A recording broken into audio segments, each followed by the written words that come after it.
Okay, चलिए आइए FM की क्लास शुरू करते हैं हम लोग। हाँ ले आओ, ऊपर से ले आना।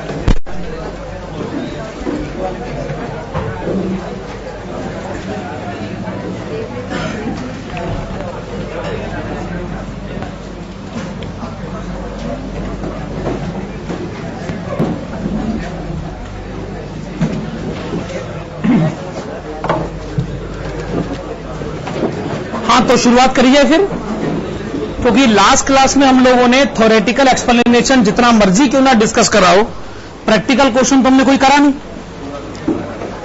ठीक है, तो क्लास के शुरू में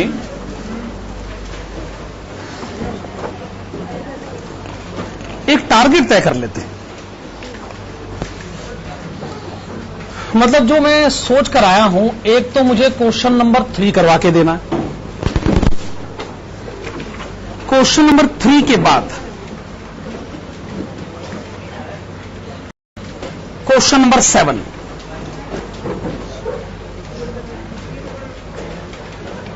क्वेश्चन नंबर 7 के बाद क्वेश्चन नंबर 9। ये क्वेश्चन सोच रखे हैं मैंने, ये हो जाएंगे आज की डेट में 5, 15। मतलब ये क्वेश्चंस इसी सीक्वेंस में मैंने आपको करवा के देने, इसलिए सीक्वेंस भी मैंने तय कर दी है 3, 7, 9, 5 एंड 15। अगर हम ये क्वेश्चंस कर लेते हैं तो इसके बाद क्या होगा, हम लोग आपके पेपर के पैटर्न को भी डिस्कस कर लेंगे। तो ये हमारा आज का टारगेट होगा एक तरीके से। तो चलिए आइए फिर शुरू करते हैं। Page number 1, question number 3।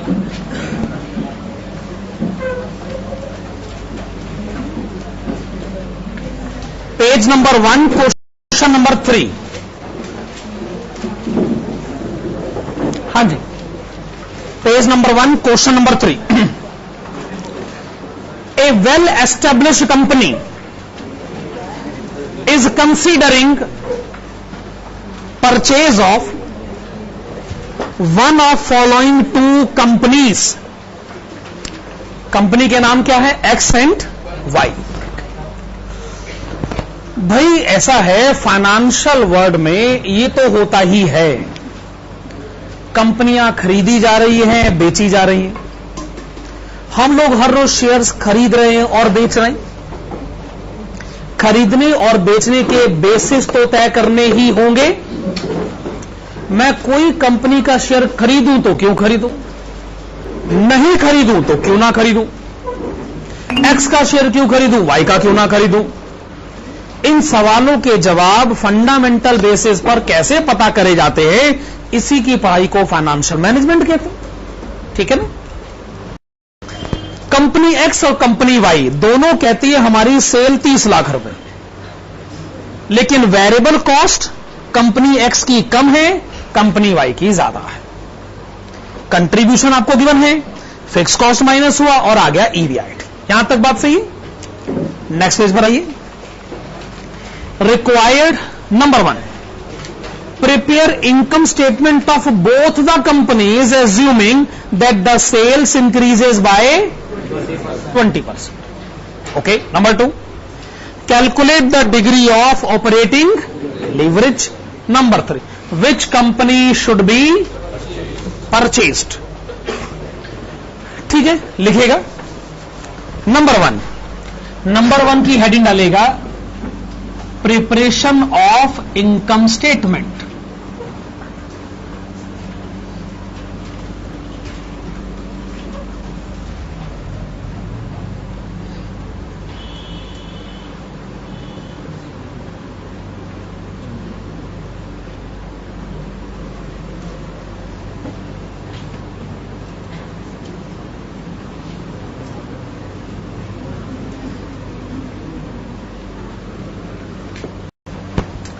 Particulars company X and company Y. हमने कंपनी एक्स और कंपनी वाई दोनों की इनकम स्टेटमेंट बनानी।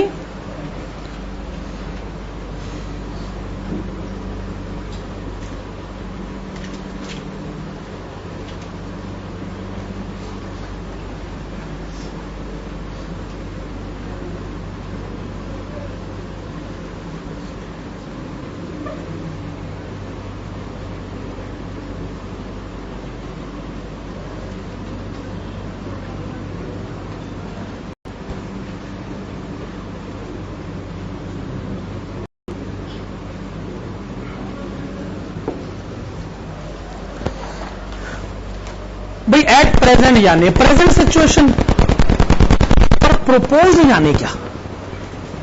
आप बता सकते हैं प्रोपोज यानी क्या? क्वेश्चन पढ़ के बताइए। हाँ, प्रोपोज यानी अगर सेल 20% बढ़ जाए तो। क्वेश्चन क्या कह रहा है, ध्यान से पढ़िए। Prepare income statement of both the companies assuming that sales increases by 20%. So it represents proposed situation. Sales, company X की प्रेजेंट सेल्स बताएं 30 लाख रुपए, कंपनी Y की प्रेजेंट सेल्स बताएं 30 लाख रुपए। दोनों की सेल अगर 20% बढ़ जाए तो दोनों की सेल कितनी हो जाएगी? 36 लाख।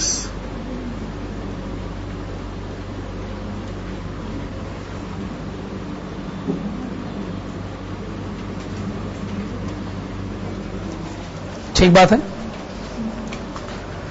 तो किसी ने कहा कि जी जो मर्जी कंपनी खरीद लो, एक्स खरीदो या वाई खरीदो, सेल तो दोनों की 36 लाख ही होनी। इस पर हमारा जवाब क्या है कि सेल के बेसिस पर फैसले नहीं लिया करते, फैसले लिए जाते हैं प्रॉफिट के बेसिस पर। इसलिए सेल मत देखा करो, प्रॉफिट देखा करो। तो ठीक है, प्रॉफिट तक पहुंचते हैं। हां, क्वेश्चन पढ़िए, बताइए कंपनी एक्स की प्रेजेंट वेरिएबल कॉस्ट कितनी है? 10,50,000। अगर सेल 20% बढ़ा है तो वेरिएबल कॉस्ट भी 20% बढ़ जाना चाहिए, 12,60,000।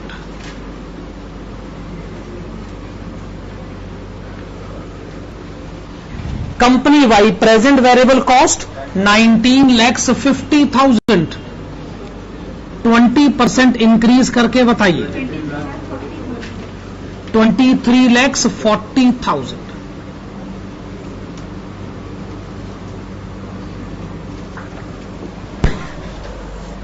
सेल्स में से वेरिएबल कॉस्ट माइनस करते ही कंट्रीब्यूशन पता चलेगा। Company X present 19,50,000, proposed 23,40,000, company Y present no 10,50,000, proposed 12,60,000, 12,60,000।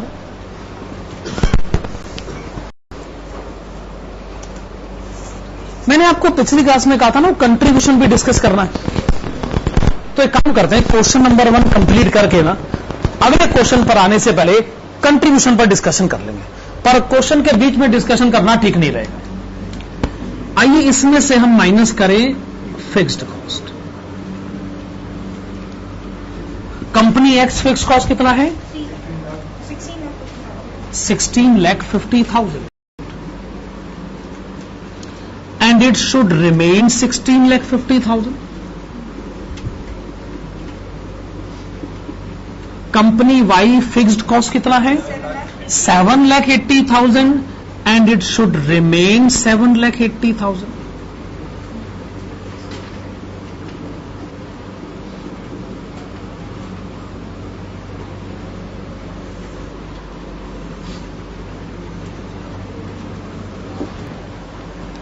Contribution में से फिक्स कॉस्ट माइनस करोगे तो ईबीआईटी पता चलेगा ना। बताओगे कंपनी एक्स का प्रेजेंट ईबीआईटी कितना है? 3 लाख। कितना हो जाएगा? 6,90,000। Company Y present EBIT 2,70,000। कितना हो जाएगा? 4,80,000।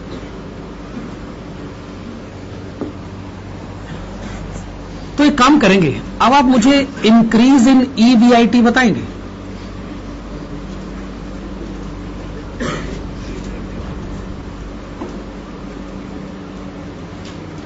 जो ईबीआईटी पहले 3 लाख था, अब अगर वो 6,90,000 हो जाएगा, इसका मतलब वो कितना इंक्रीज हो जाएगा? 3,90,000। जो ईबीआईटी पहले 2,70,000 हो जाएगा, अब अगर वो 4,80,000 हो जाएगा तो कितना इंक्रीज हो जाएगा? 2,10,000।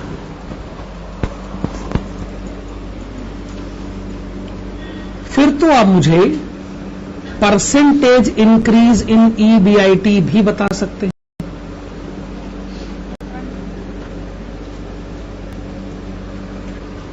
जो पहले 3 लाख था, अब 3,90,000 बढ़ गया, क्या 130% बढ़ गया है?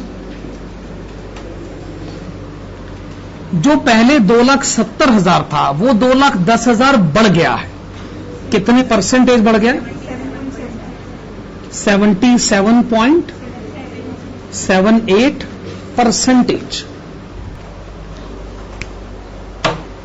आप कहते हैं सेल तो दोनों कंपनियों की बढ़ी है 20%, लेकिन प्रॉफिट एक्स का बढ़ा है 130% और वाई का बढ़ा है 77.78%। अब आप बताइए कौन सी कंपनी शेयर खरीदने में आप इंटरेस्टेड हैं? क्यों? रीजन? क्योंकि इसमें प्रॉफिट ज्यादा होगा, क्योंकि इसमें प्रॉफिट कितना ज्यादा बढ़ रहा है। बात आपकी सही, लेकिन आप भूलिए मत कि ये एग्जाम्पल मैनिपुलेटेड है। वो तो आपसे एग्जाम्पल बढ़ी हुई सेल का पूछ लिया गया, कल को यही एग्जाम्पल हम घटी हुई सेल का पूछ लेते तो क्या आप जानते हैं कि अगर एक्स की सेल 20% घटती तो उसका प्रॉफिट 130% घट जाता, तब आपको बुरा भी लग सकता। फिर आप कौन सी कंपनी का शेयर खरीदना चाहते? भाई ये क्या बात हुई? हालात बदले, आपका फैसला ही बदल गया, है कि नहीं? इस पर आपका जवाब यही होगा, जी हालात के हिसाब से फैसले लिए जाते हैं, बदले हुए हालातों में बदले हुए फैसले लिए जाते। ऐसा तो होता ही है ना भाई। इंडिविजुअल परसेप्शन बहुत बड़ी चीज होती है। मेरी सोच मेरे फैसलों को निर्धारित करेगी। खैर, आइए क्वेश्चन के सेकंड पॉइंट की तरफ चलते हैं। क्वेश्चन के फर्स्ट रिक्वायरमेंट को तो आपने सॉल्व कर दिया। क्वेश्चन का second point, calculate degree of operating leverage. ठीक है, आप एक काम करेगा, लिखेगा DOL is equal to formula percentage change in EBIT upon percentage change in sales.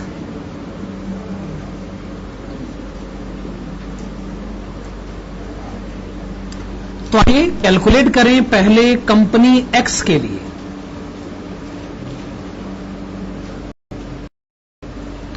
EBIT का चेंज है 130%,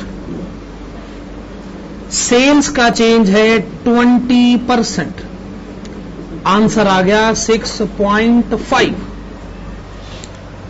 अगर सेल में चेंज होता 1% तो EBIT में चेंज होता 6.5%।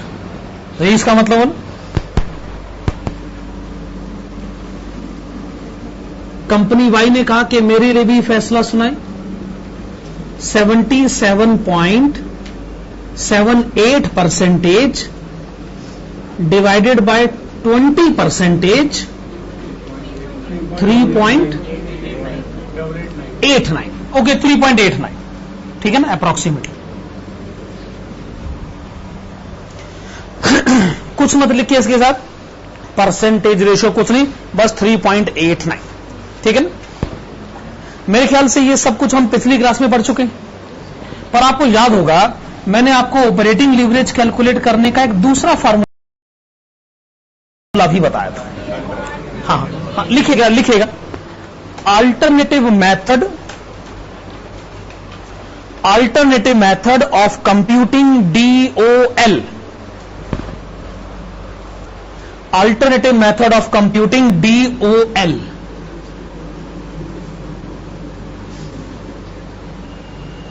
क्या फॉर्मूला वैसे मैंने आपको बताया था? एग्जिस्टिंग कंट्रीब्यूशन, यही फॉर्मूला था ना, existing contribution divided bye existing EBIT। आपने इसको कैसे याद रखा हुआ है? Before fixed cost divided by after fixed cost.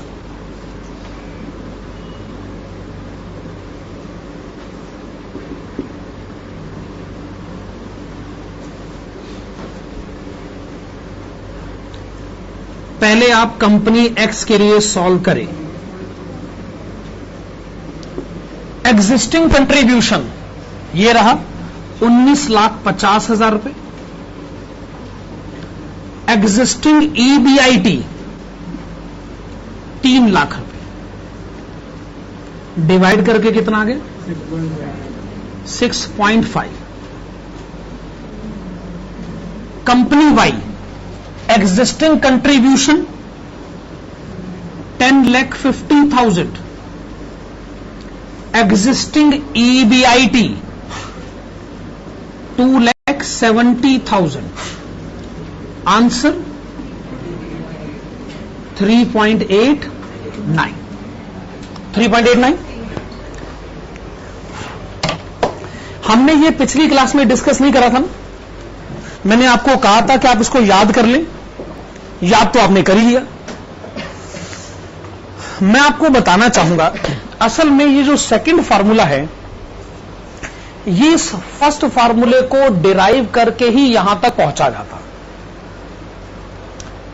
अगर मैं फर्स्ट फार्मूले को आगे डिराइव करता चला जाऊं तो सेकंड फार्मूला अपने आप ही आ जाता है। सवाल अब सिर्फ ये है कि क्या ये आपके सिलेबस में है कि सेकंड फार्मूले से डिराइव, फर्स्ट फार्मूले से डिराइव करके सेकंड फार्मूले तक पहुंचा कैसे जाता है? जवाब है कि ये आपके सिलेबस में कहीं नहीं है। ये किसी भी FM की बुक में नहीं लिखा गया है कि सेकंड फार्मूला पहले फार्मूले से कैसे निकल कर आया।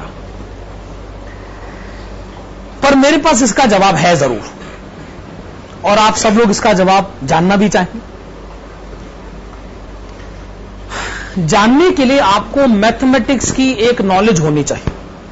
आप लोगों ने वो पढ़ा मैथमेटिक्स में लिमिट का कंसेप्ट? लिमिट का कंसेप्ट मालूम है? जिसमें वो लिखा होता है, डेल्टा लिखा होता है, डेल्टा याद है आप लोगों को? होता ना limit x approaches 0 something like that.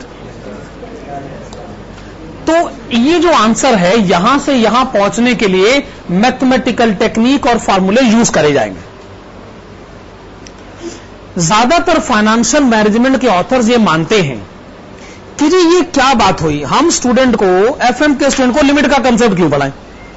माना दूसरे फार्मूले का डेरिवेशन पहले फार्मूले से निकला, लेकिन डेरिवेशन पढ़ाने का मतलब क्या ये बात गलत नहीं है कि स्टूडेंट को हम कोई दूसरी स्टडी में लेके जाना चाहते हैं? अगर किसी को लिमिट का कंसेप्ट नहीं मालूम, वो डेल्टा शब्द का मतलब नहीं जानता, तो क्या उसको भी हम जबरदस्ती ये बात पढ़ाना चाहेंगे? इसलिए तय ये हुआ कि ज्यादातर बुक्स में 90% किताबें जितनी बनी है वो ये बताते ही नहीं कि सेकंड फार्मूला पहले फार्मूले से कैसे निकल कर आया। एग्जाम में पूछने का सवाल ही पैदा नहीं होता, क्योंकि ये FM का पेपर है, ये मैथ्स का पेपर थोड़ी है। तो हम आपसे पूछ ही नहीं सकते कि ये फार्मूले का डेरिवेशन यहां से वहां कैसे गया। तो मैं काम करते ही हम इस पूरे चैप्टर को पढ़ते रहते। इसकी जब आखिरी क्लास होगी, इस चैप्टर की जब आखिरी क्लास होगी, तो मैं आप लोगों से पूछ लूंगा भाई कि क्या आप इस डेरिवेशन में इंटरेस्टेड है कि यहां से वहां पहुंचे कैसे? तो जब आप उस समय का एनर्जी लेवल देख लेंगे, है ना? मैं अभी आपको जबरदस्ती वो बात नहीं बताना चाहता हूं जो ज्यादातर किताबों में नहीं बताई गई है, जिसका आपके एग्जाम से, आपके कंसेप्चुअल क्लैरिटी से कुछ लेना देना नहीं। लेकिन फिर भी मतलब जब ये चैप्टर खत्म हो रहा होगा, फैसला तब ले लेंगे। अभी मैं कौन सा कर रहा हूं कि आप फैसला ले लीजिए। खैर चलिए, दोनों फार्मूलों से आंसर सेम आता है, ये तो तय। अब आप आइएगा पॉइंट नंबर 3 की तरफ। पॉइंट नंबर 3 की तरफ आइए। चलिए, सवाल क्या है? कौन सी कंपनी के शेयर्स खरीदने में आप इंटरेस्टेड हैं? लेकिन आप फिर एक्स की बात कर रहे हैं।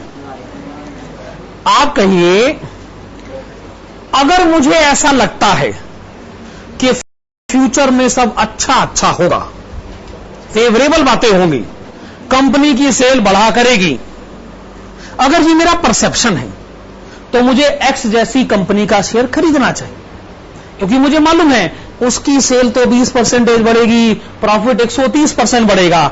दूसरे शब्दों में अगर सेल 1% बढ़ेगी तो प्रॉफिट 6.5% बढ़ेगा। लेकिन अगर मुझे ऐसा लगता है कि आने वाला साल मंदी का दौर है, रिसेशन का पीरियड आने वाला है, बुरा पीरियड आने वाला है, तो मैं ऐसी सिचुएशन में अपने आप को थोड़ा सेफ करके चलूंगा।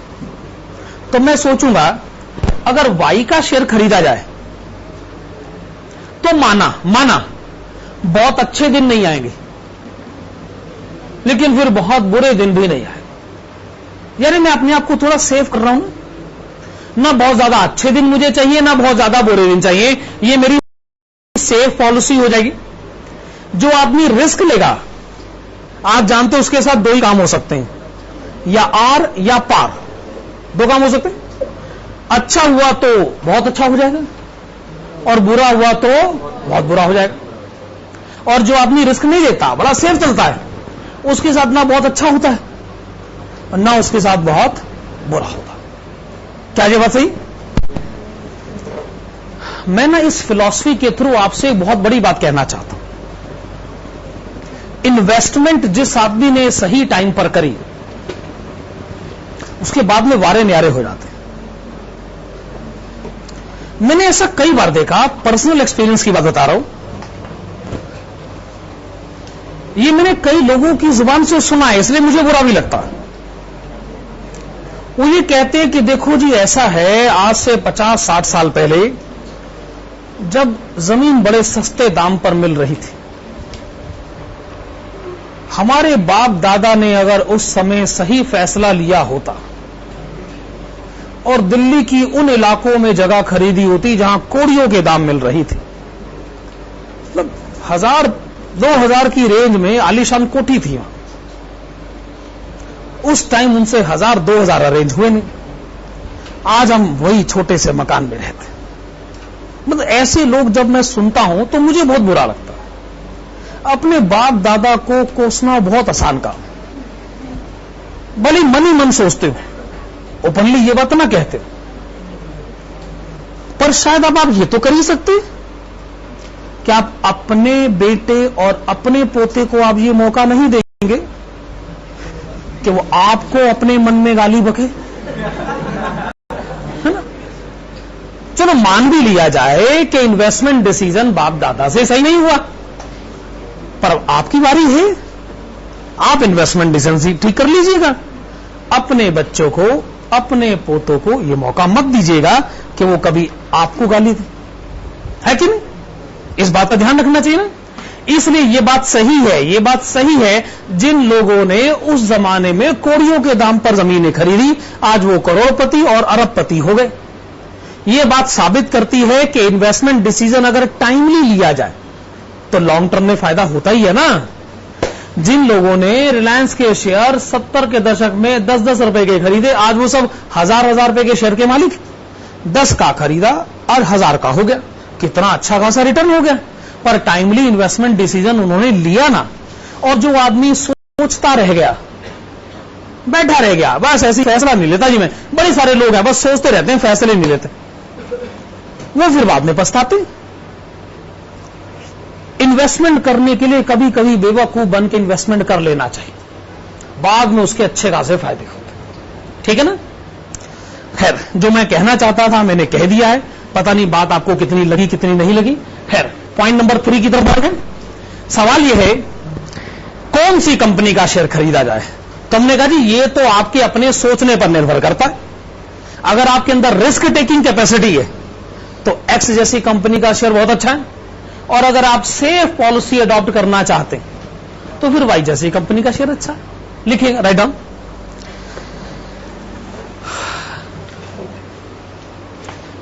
In case of company x, in case of company x, comma,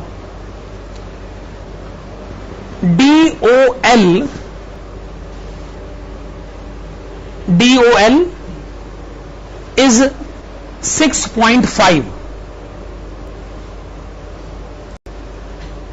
which means that 1% increase in sales, 1% increase in sales will produce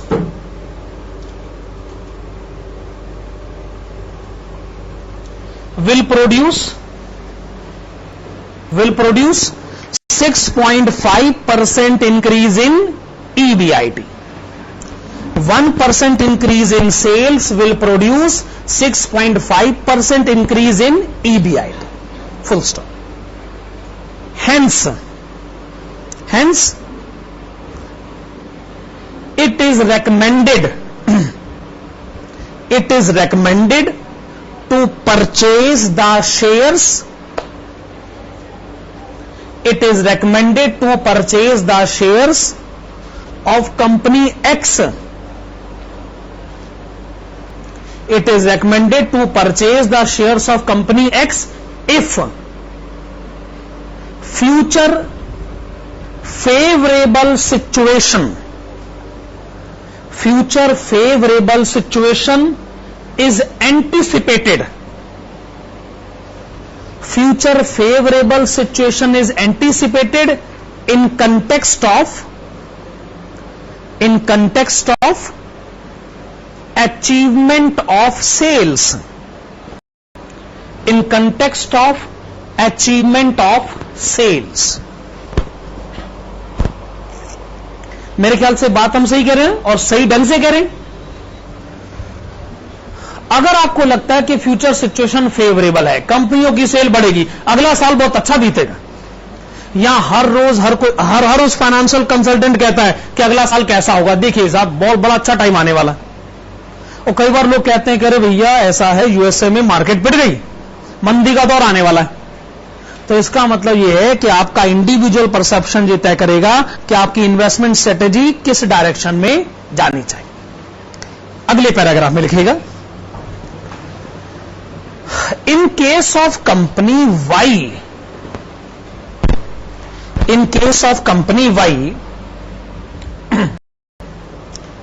DOL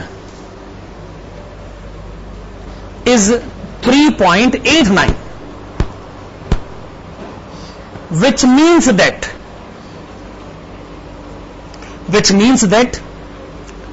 1% decrease in sales, 1% decrease in sales will produce only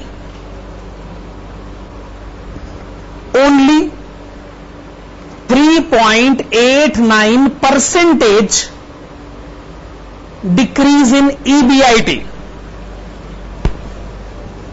अब हमने only क्यों कह दिया?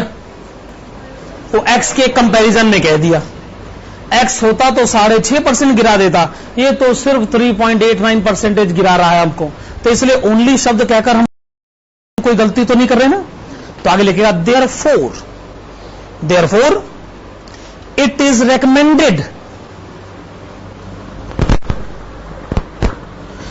recommended to purchase the shares of company Y. It is recommended to purchase the shares of company Y if future unfavorable situation is anticipated in context of achievement of sales.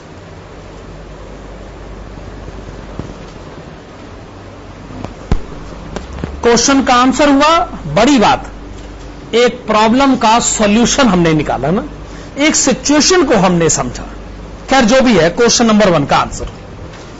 तो अगले question पर आने से पहले, जैसा कि मैं कह रहा था, अब मुझे कंट्रीब्यूशन शब्द के बारे में भी कुछ बातचीत कर लेनी चाहिए।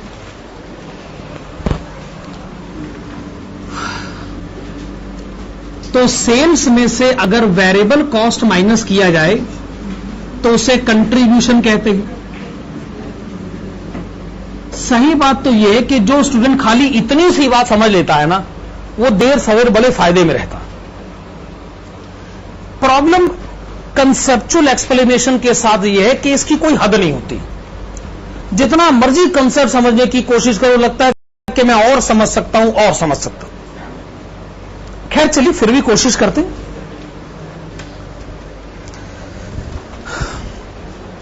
देखिए, मैं काम करता हूं, अपना ही एग्जाम्पल लेता हूं, यानी हम जो कोचिंग क्लासेस का काम करते हैं इसी का एग्जाम्पल लें। हमारे यहां बड़ी सारी क्लासेस पढ़ाई जाती है। क्लास नंबर 1, 2, 3, 4, टोटल हमारे यहां 25 तरीके की क्लासेस पढ़ाई जाती है। उसमें से कॉस्ट एफएम की हमारी बस एक ही क्लास है। ओके, तो हमने कॉस्ट एफएम की क्लास से पूछा, हमारी कंपनी ने कॉस्ट एफएम की क्लास से पूछा कि हमने आपसे प्रॉफिट कितना कमाया। हमने कहा देखिए ऐसा है, हमने आपसे जो कलेक्शन अचीव करी, चलो उसको सेल्स कह लेते, और जो वेरिएबल कॉस्ट का खर्चा हुआ सो वेरिएबल कॉस्ट हुआ। डिफरेंस क्या आ गया? कंट्रीब्यूशन। क्या ये बात सही है? वेरिएबल कॉस्ट यानी क्या? हमने क्या एक एक स्टूडेंट को कॉस्ट एफएम की बुक दी है? क्या ये एक एक कॉस्ट एक एक स्टूडेंट के साथ आइडेंटिफाई किया जा सकता है? जितने स्टूडेंट्स उतनी बुक्स, कम स्टूडेंट्स कम बुक्स, ज्यादा स्टूडेंट्स ज्यादा बुक्स। ये जो स्टूडेंट्स को बुक्स दी जाती हैं, क्या ये हमारा वेरिएबल कॉस्ट कहा जा सकता है? हो सकता है और भी कुछ ऐसे हमारे खर्चे हों जो हम नंबर ऑफ स्टूडेंट्स के साथ आइडेंटिफाई कर सके। अच्छा, जब कॉस्ट एफएम की क्लास का कंट्रीब्यूशन आ गया तो अब हमारा ऑब्जेक्टिव है, आइए प्रॉफिट पता करते। प्रॉफिट पता करने के लिए मुझे फिक्स कॉस्ट भी माइनस करना पड़ेगा, लेकिन फिक्स कॉस्ट मुझे कॉस्ट एफएम की क्लास का मालूम ही नहीं, पता ही नहीं।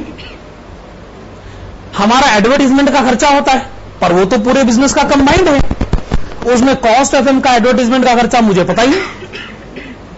हमारा इलेक्ट्रिसिटी बिल टोटल आता है, कॉस्ट एफएम का इलेक्ट्रिसिटी बिल पता ही नहीं। बड़े सारे खर्चे, ज्यादातर खर्चे, इस पर मेरा जवाब जी पता ही नहीं। पता क्या है फिर? वेरिएबल कॉस्ट पता है जी। पता क्या है? कंट्रीब्यूशन पता, फिक्स कॉस्ट पता ही नहीं, प्रॉफिट पता ही नहीं। पता क्या है फिर? कंट्रीब्यूशन। तो 25 तरीके की क्लासेस पढ़ाई गई। हर एक ने कहा हमें हमारा कंट्रीब्यूशन पता है। हमने कहा बहुत अच्छी बात है, सारे अपना कंट्रीब्यूशन बताओ और आओ सारे कंट्रीब्यूशन ऐड कर दे। इसको क्या नाम दें? Total contribution. अच्छा, अगर पूरे बिजनेस का टोटल कंट्रीब्यूशन पता चल जाए, इसमें से पूरा बिजनेस अगर अपनी फिक्स्ड कॉस्ट माइनस कर दे, तो क्या पूरा बिजनेस अपना प्रॉफिट कैलकुलेट कर सकता है? सीधा सा सवाल है। यस, प्रॉफिट बिजनेस का तो कैलकुलेट किया जा सकता है, पर प्रॉफिट मैं एक एक क्लास का कैलकुलेट नहीं कर सकता। क्या ये बात सही? क्लास नंबर 1 से मैंने पूछा ये क्या है? शब्दों को ध्यान से सुनेगा। क्लास नंबर 1 से मैंने पूछा ये क्या है? उसने कहा कंपनी के प्रॉफिट में मेरा कंट्रीब्यूशन। अंग्रेजी में कंट्रीब्यूशन का मतलब सहयोग होता है ना। कंपनी के प्रॉफिट में ये मेरी तरफ से किया गया सहयोग है। क्लास नंबर 2 से हमने पूछा ये क्या है? कंपनी के प्रॉफिट में हमारा सहयोग। इसका मतलब आप क्या पढ़ रहे हैं? कंट्रीब्यूशन। यानी ओवरऑल प्रॉफिट में एक एक डिपार्टमेंट का, एक एक प्रोडक्ट का कितना कंट्रीब्यूशन है। क्या ये बात सही? हम लोग कई बार एक घर में जो 2-3 भाई हैं, हम उनसे पूछ लेते हैं भाई साहब कितना कंट्रीब्यूट करोगे? किस काम के लिए? कर का खर्चा तो चलाना। तो क्या कंट्रीब्यूशन शब्द इस्तेमाल होता है कि नहीं होता? मैं भी वही कंट्रीब्यूशन शब्द इस्तेमाल करने की कोशिश कर रहा हूं। जब आप अपनी सेल में से अपना वेरिएबल कॉस्ट माइनस करके अपना कंट्रीब्यूशन बताते हैं, तो असल में कंट्रीब्यूशन करता क्या है? यह आपका सहयोग मान लिया जाता है कंपनी के प्रॉफिट। बस यही इसका एक्सप्लेनेशन है।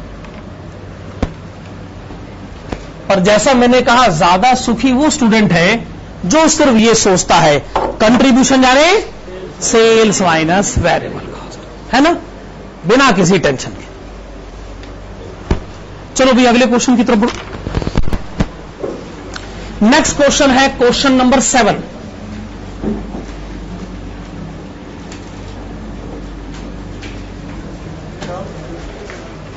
टोटल प्रॉफिट में से जो कंट्रीब्यूशन है उसे वेरिएबल कॉस्ट को माइनस करके आ गया, तो फिक्स कॉस्ट को भी तो सारे एक साथ ही करेंगे।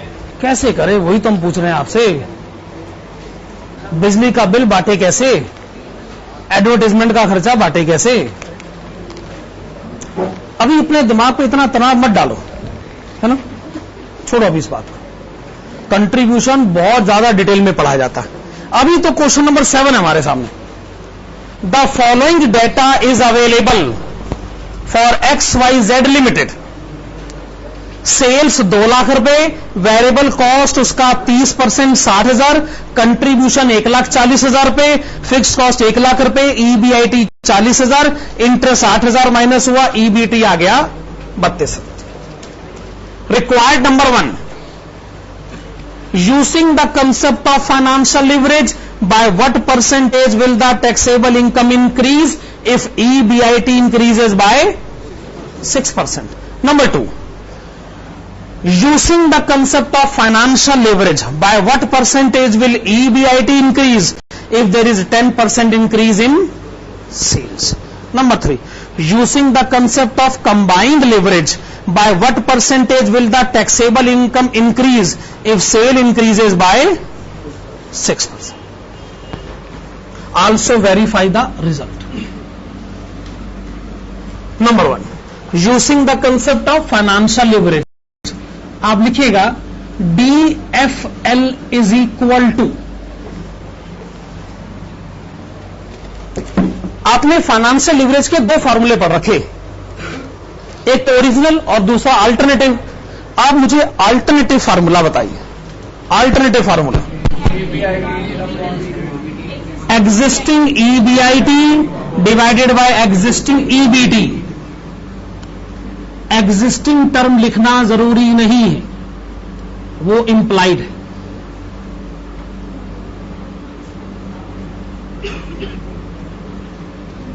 इंटरेस्ट से पहले डिवाइडेड बाय इंटरेस्ट के बाद। एग्जिस्टिंग EBIT है 40,000, एग्जिस्टिंग EBT है 32,000। आंसर आप बताएंगे। 1.25। स्टूडेंट्स को अल्टरनेटिव फार्मूला ज्यादा पसंद क्यों है? ऑब्वियस रीजन, आसानी से आ जाता है। इसमें खाली एग्जिस्टिंग कॉलम पर ही अगर मैं ध्यान दूं तो ही आंसर आ जाता है। ओरिजिनल फार्मूला तो खतरनाक है, उसको तो चाहिए चेंज इन EBIT, वो तो चेंज की कैलकुलेशन करवाता है। हम तो चेंज की कैलकुलेशन के चक्कर में जाना नहीं चाहते, उसमें तो टाइम बहुत लगता है, इसलिए ये फार्मूला बहुत चलता है। खैर आंसर क्या है? 1.25। पर सवाल क्या हो रहा है, जवाब क्या है आपका? एक बार फिर से पढ़िए। Using the concept of financial leverage, by what percentage will the taxable income increase if EBIT increases by 6%? इसके नीचे लिखिएगा also।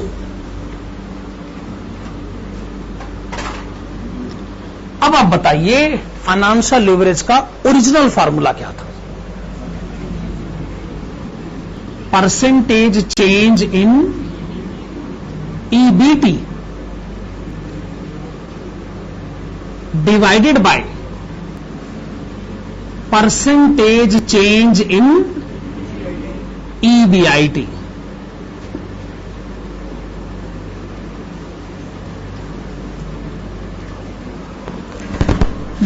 दोनों फॉर्मूले होते तो एक ही है, सेकंड फार्मूला पहले फार्मूले से ही डिराइव करा जाता है। अब वो मैंने कहा है कि लास्ट क्लास में सोचेंगे तो लास्ट क्लास में सोचेंगे। देखिए, अगर मैं ओरिजिनल फार्मूला भी लगाता तो भी ये तय है कि मेरा आंसर 1.25 ही आता। तो अब मानिए आंसर 1.25 आ गया, तो 1.25 का मतलब क्या हुआ? अगर EBIT में 1% बदलाव आ जाए तो EBT में 1.25% बदलाव आ जाएगा। क्या ये इसका मतलब ठीक है कि नहीं?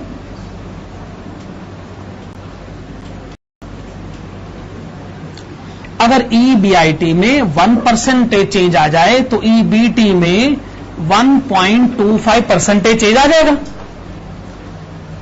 Using the concept of financial leverage, by what percentage will the taxable income increase if EBIT increases by 6%? तो अगर EBIT 6% इंक्रीज कर जाता है तो बताइए EBT कितने परसेंटेज इंक्रीज करेगा?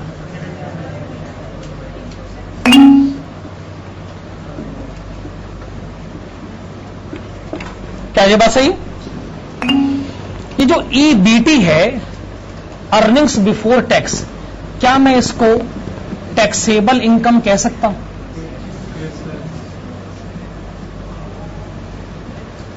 टैक्सेबल इनकम वो इनकम होती है जिसपे टैक्स लगता है, और टैक्स से पहले वाली इनकम पे टैक्स लगता है। तो मेरे ख्याल से सवाल का जवाब हो गया। अब ये लिखा कैसे जाए? लिखना ही तो समस्या है असल में। यहां तक आपने लिख लिया, अब आप लिखिएगा DFL of 1.25 as computed above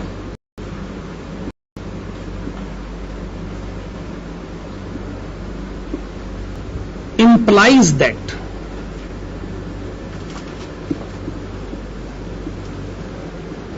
implies that 1% change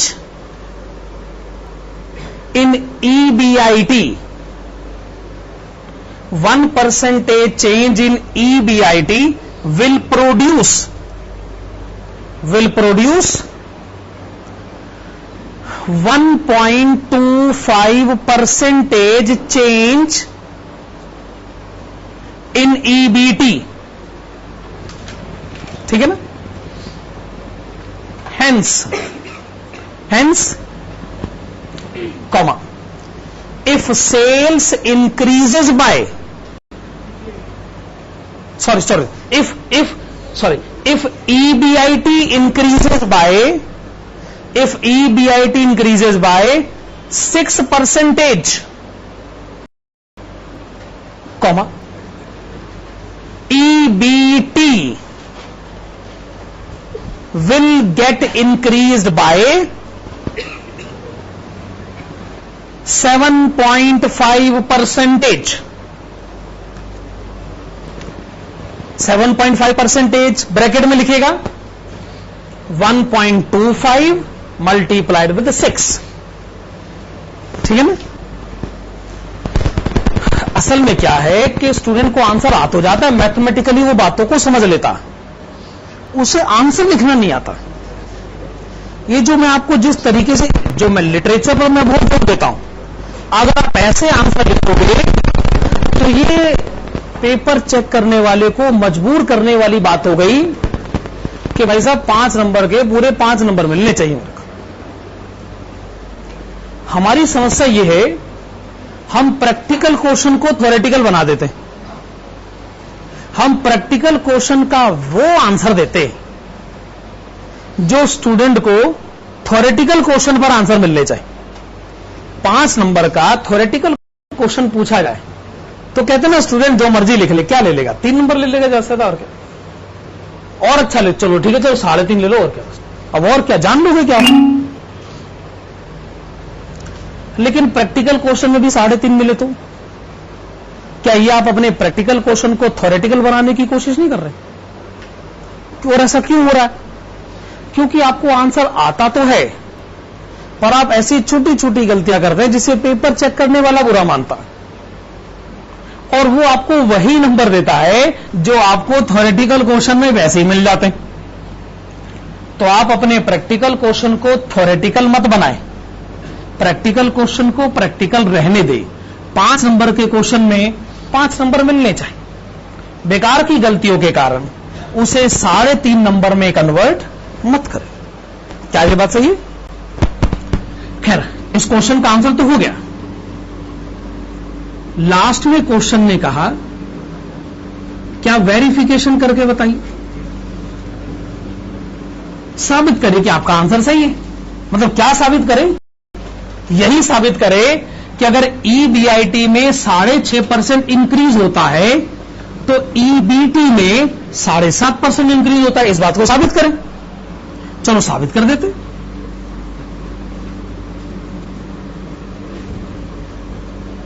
आप ये बताइएगा कितना EBIT आपके पास पहले से है? कितना EBIT पहले से है? 40,000। आप उसमें 6% इंक्रीज कर दीजिए, कितना हो गया? मतलब 42,400 हो गया। ठीक है, इसमें से आप माइनस करिए इंटरेस्ट। कितना इंटरेस्ट है? 8,000 रुपए। इंटरेस्ट माइनस करके डिफरेंस कितना आ गया? 34,400। इसके सामने क्या लिखें? EBT। फिर आप माइनस करिएगा एग्जिस्टिंग EBT। क्वेश्चन में एग्जिस्टिंग EBT कितना दे रखा? 32,000। डिफरेंस बताएं। 2,400 के सामने क्या लिखा जाए? Increase in EBT।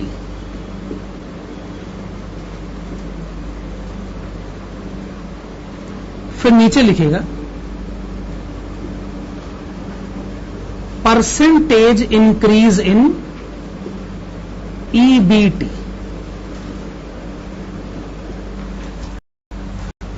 आपका EBT इंक्रीज हो गया 2,400 रुपए, पहले से था 32,000 रुपए।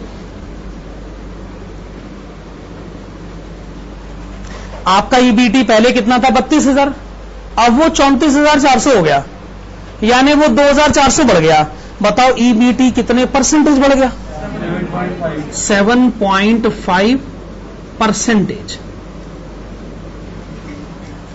हम क्या देखते हैं, आपका EBIT 6% क्या बढ़ा कि आपका EBT 7.5% बढ़ गया। ये बात तो आपने वेरीफाई कर दी, हालांकि आप पहले ही बता चुके थे कि अगर EBIT में 6% इंक्रीज होगा तो EBT में 7.5% इंक्रीज हो जाएगा। मेरे ख्याल से हमने बात को पता भी लगाया और बात को हमने वेरीफाई भी किया। ठीक है ना? अब आप आइए इस क्वेश्चन के सेकंड पॉइंट की तरफ।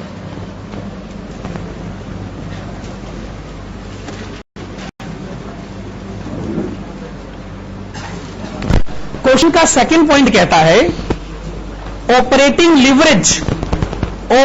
लिवरेज के बेसिस पर कमेंट दे। तो आइए पहले ऑपरेटिंग लिवरेज कैलकुलेट करें।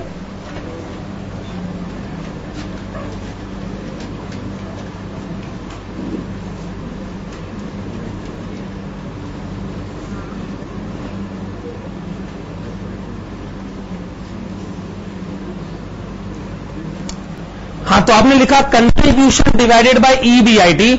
इनफैक्ट आप लिख रहे हैं existing contribution divided bye existing EBIT। या आप लिख रहे हैं फिक्स कॉस्ट से पहले डिवाइडेड बाय फिक्स कॉस्ट के बाद। हाँ जी, EBIT कितना है? सॉरी, कंट्रीब्यूशन कितना है? 1,40,000।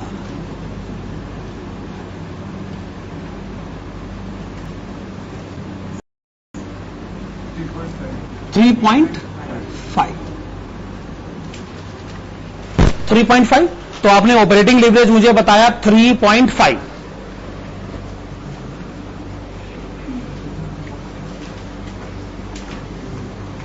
अब आप ऑपरेटिंग लीवरेज का ओरिजिनल फार्मूला लिखें।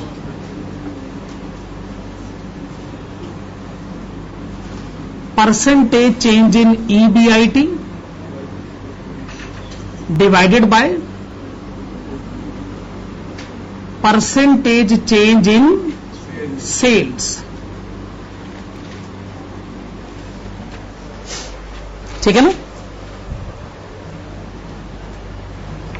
अगर सेल्स में चेंज हो जाए 1%, तो EBIT में चेंज होगा 3.5%। ठीक है ना? तो आइए हम इस बात को लिख लेते हैं। DOL of 3.5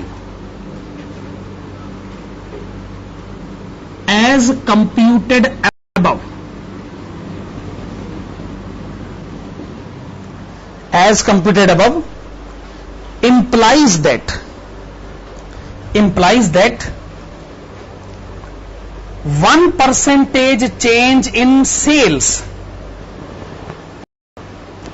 1% change in sales will produce 3.5% change in EBIT, will produce 3.5% change in EBIT। ठीक है?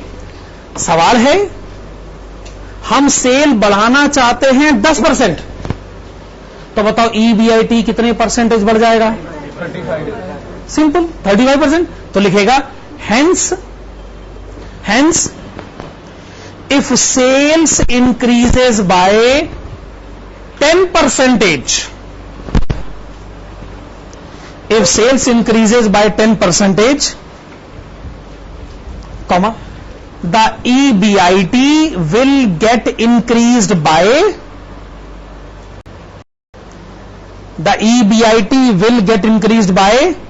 35%। 35% के ब्रैकेट में आप क्या लिखेंगे? 3.5 मल्टीप्लाइड विथ 10।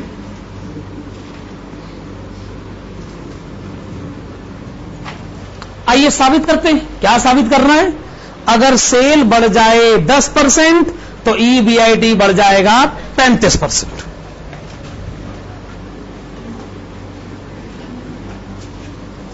क्वेश्चन में पुरानी सेल दे रखी है 2 लाख रुपए,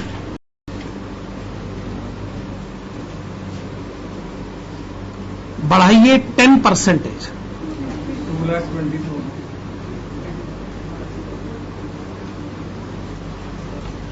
आपने बताया 2,20,000, तो आपने क्या करा? सेल्स को 10% आपने इंक्रीज किया।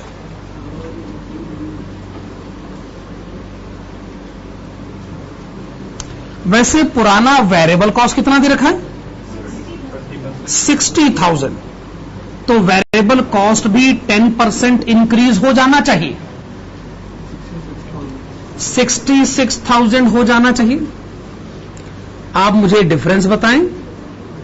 1,54,000 क्या है? कंट्रीब्यूशन।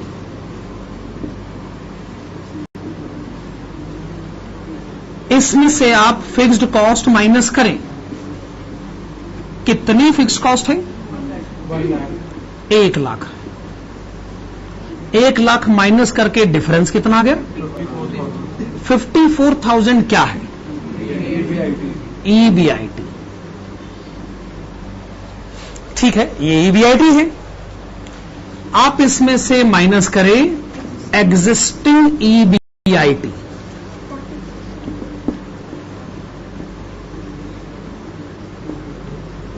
$40,000 डिफरेंस 14,000। क्या है 14,000? Increase in EBIT। EBIT 14,000 बढ़ गया, पर हम तो जानना चाहते हैं EBIT कितने परसेंटेज बढ़ गया। तो लास्ट में क्या लिखा जाए? Percentage increase in EBIT। EBIT बढ़ गया 14,000, EBIT पहले से है 40,000। बताइए EBIT कितने परसेंटेज बढ़ गया? 35%। तो बात साबित हुई। अगर सेल बढ़ जाए 10% तो EBIT बढ़ जाएगा 35%। और इसके पीछे कौन सा फैक्टर रेस्पॉन्सिबल है? Operating leverage of 3.5। ठीक बात है। थर्ड पॉइंट,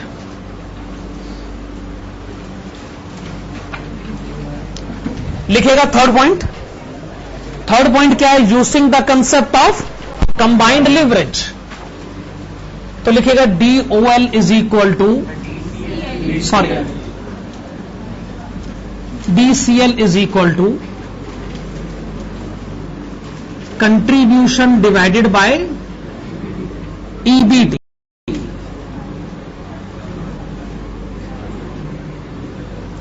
कंट्रीब्यूशन जाने फिक्स कॉस्ट और इंटरेस्ट से पहले, EBT जाने फिक्स कॉस्ट और इंटरेस्ट के बाद। ठीक है। कंट्रीब्यूशन है 1,40,000, EBT है 32,000।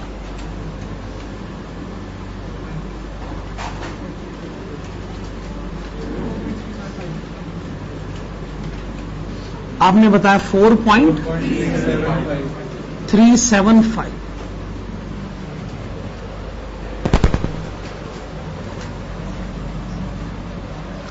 अब आप कंबाइंड लिवरेज का ओरिजिनल फार्मूला लिखें। Percentage change in EBT divided by percentage change in sales. Percentage change in EBT divided by percentage change in sales. ठीक है ना। फिर लिखें DCL of 4.375, DCL of 4.375 as computed above implies that 1% change in sales, 1% change in sales will produce 4.375% change in EBT। ठीक है ना। Hence if sales increases by 6%, जैसा कि क्वेश्चन कह रहा है, if sales increases by 6%, comma, EBT will get increased by EBT will get increased by 26.25%। 26.25% के brackets में लिखेगा 4.375 मल्टीप्लाइड विद 6।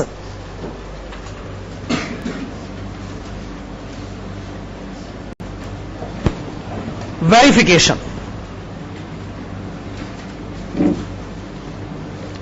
पुरानी सेल 2 लाख रुपए, उसे 6% बढ़ा दें।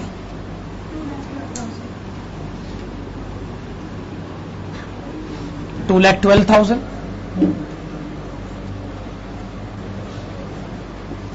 पुरानी वेरिएबल कॉस्ट 60,000 रुपए, उसे भी 6% बढ़ा दें।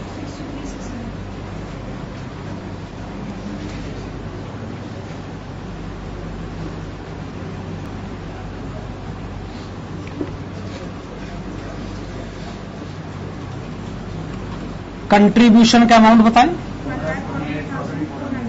1,48,400। फिक्स्ड कॉस्ट का अमाउंट बताएं। 1 लाख।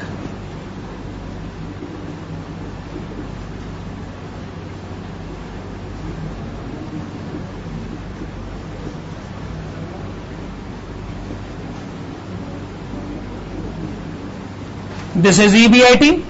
इंटरेस्ट कितना माइनस करना? 8,000।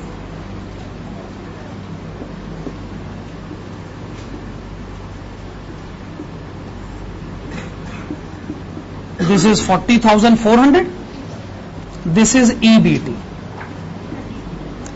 minus existing EBT.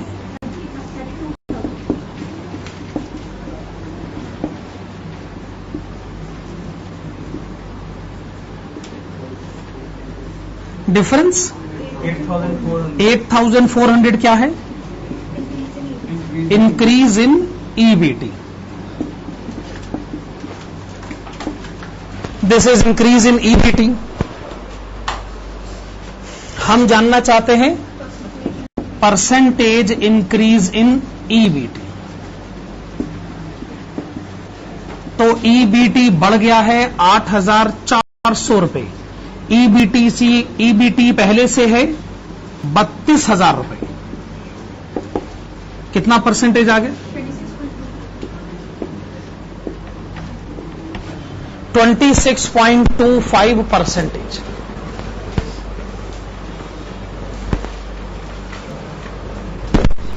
ठीक बात है, बात एकदम कंक्लूड करी हमने।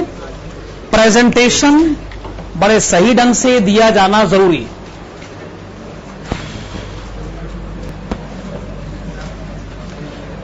चलिए, ये आज का हमने दूसरा क्वेश्चन अटेम्प्ट कर लिया।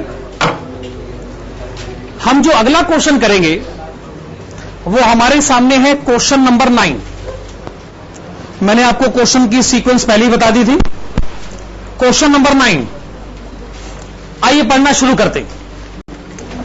ए firm has sales of ₹10 lakh, variable cost of ₹7 lakh, fix cost of ₹2 lakh, डेप्ट of ₹5 lakh at 10% rate of interest. What are operating, financial and combined leverages?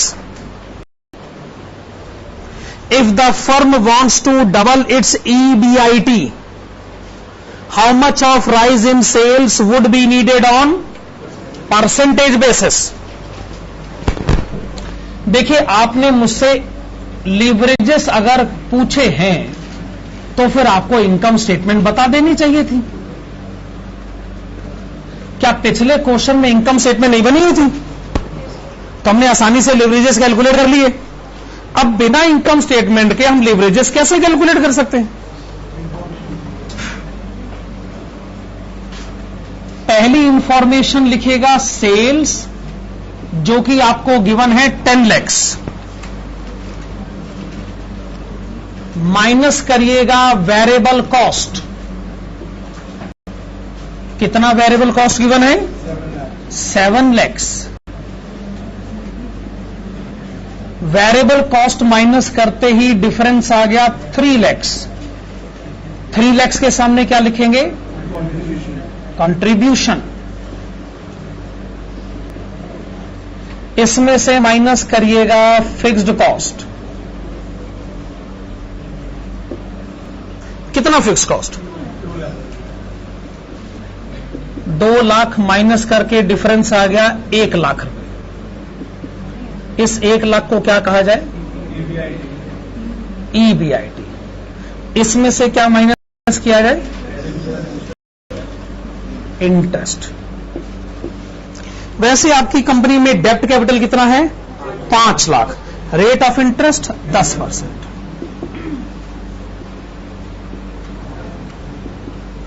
5 lakh 10% कितना हो गया? 50,000। डिफरेंस भी 50,000 ही आ गया। ये है EBT। आप यहां के रुक क्यों गए? आपने इनकम स्टेटमेंट आगे क्यों नहीं बनाई? टैक्स का रेट ही नहीं है। हम तो आगे बढ़ना चाहते, क्वेश्चन हमको आगे बढ़ाना नहीं चाहता। हां, तो क्वेश्चन क्या कह रहा था? क्या कैलकुलेट करना है? लेवरेजेस। ठीक है, तो आइए लेवरेजेस कैलकुलेट करना शुरू करते हैं। पहला लीवरेज कैलकुलेट करेगा DOL।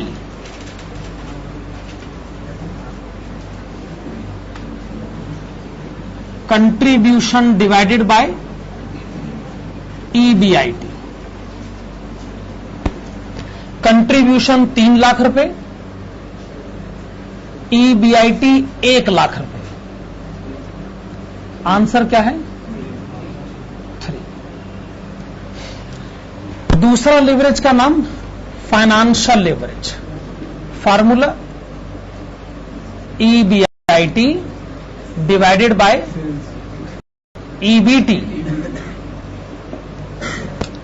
1 lakh divided by 50,000. The answer is 2. तीसरे लेवरेज का नाम DCL, contribution divided by EBT। Contribution बताइए 3 लाख, EBT बताइए 50,000। आंसर बताइए 6। वैसे अगर आप चाहते तो DCL दूसरे तरीके से भी कैलकुलेट कर सकते थे ना, DOL multiplied with DFL। Operating leverage is 3, financial leverage is 2, multiplication is 6। तो भी ये आंसर आता। आगे क्वेश्चन पढ़े। इफ द फर्म, आगे क्वेश्चन पढ़ेगा, if the firm wants to double its EBIT, how much rise in sales would be needed on percentage basis? कौन से लीवरेज से मदद मांगी जाए? क्योंकि वो कहते हैं कि हम सेल्स और EBIT के बीच में आपसे रिलेशनशिप समझना चाहते हैं, तो कौन सा लीवरेज हमारी मदद करेगा? तो आप लिखिएगा DOL is equal to percentage change in EBIT divided by percentage change in sales. ठीक है ना? ऑलरेडी ऑपरेटिंग लीवरेज कितना कैलकुलेट किया गया है? तो आप लिखिएगा DOL of 3, DOL of 3 as computed above implies that 1% change in sales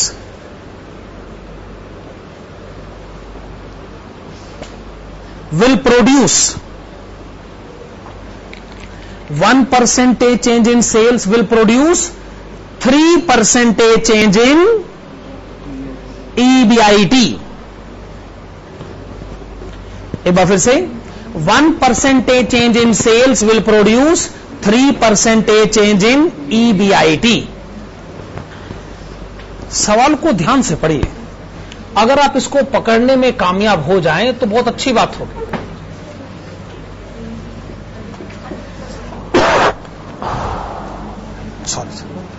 हाँ, आप क्या कह रहे?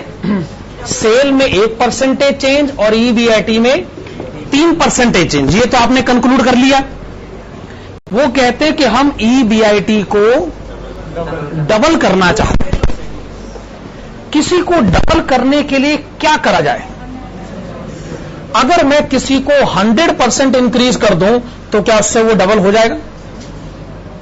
अगर आपकी जेब में पहले से 2,000 रुपए पड़े और 2,000 आ जाए तो 2,000 4,000 रुपए डबल हो गए, यानी 2,000 पे 2,000 और 100% इंक्रीज होना चाहिए। वो कहते हैं हम EBIT को डबल करना चाहते हैं, यानी EBIT में हम 100% इंक्रीज चाहते हैं। तो बताइए सेल में कितने परसेंटेज इंक्रीज होना चाहिए? सीधी सी बात है, इधर 1 तो इधर 3, इधर 100 तो इधर 1/3 मल्टीप्लाइड विद 100। कितना आपने बताया?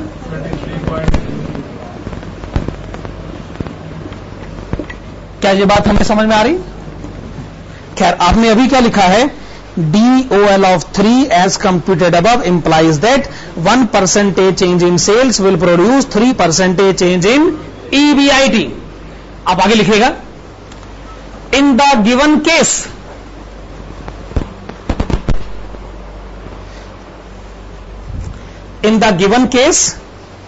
the intention is to increase. In the given case, the intention is to increase EBIT by 100%. By 100%. Full stop. For this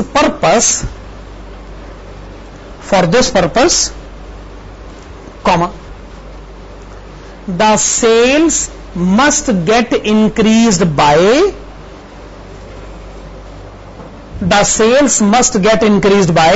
33 and 1/3%. 33 1/3% मैंने कैसे निकाला, 1/3 मल्टीप्लाइड विद 100. क्या ये बात सही? तो सवाल मुझसे ये पूछा गया है सैटेलाइट सेंटर से कि जी ये 200% होना चाहिए, आप 100% कह रहे हैं, ये 200% होना चाहिए. अगर किसी को डबल करना हो तो जी उसको 200% कहा जाता है. मैंने कब मना किया, डबल करने का मतलब 200% ही होता है. पर अगर मेरी जेब में 100 रुपए पहले पड़े हो, मैं 100 के 200 करना चाहता हूं, तो क्या मैं 200 और ऐड कर दूं उसके ऊपर? फिर तो 300 नहीं हो जाएंगे. 100 के 200 बनाने के लिए क्या करें, 100 में 100 और ऐड कर देते हैं, तो 200 हो गए ना.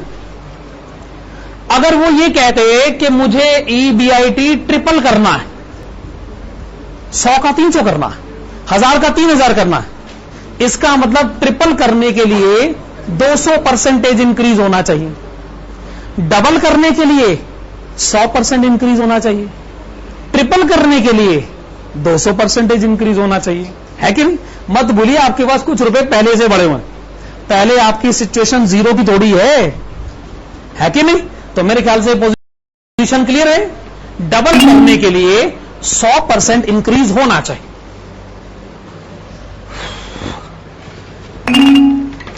ऐसे क्वेश्चन में वेरिफिकेशन पूछा है क्या? लेकिन हम तो देंगे वेरिफिकेशन. और क्वेश्चन के नहीं पूछने से क्या होता है, हम तो देंगे वेरिफिकेशन.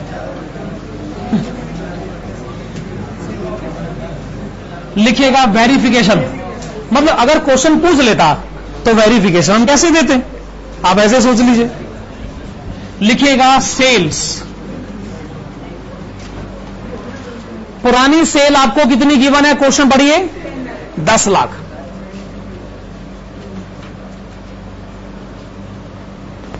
आप इसे इंक्रीज करिए 33 and 1/3%. कितनी हो गई, 13,33,333.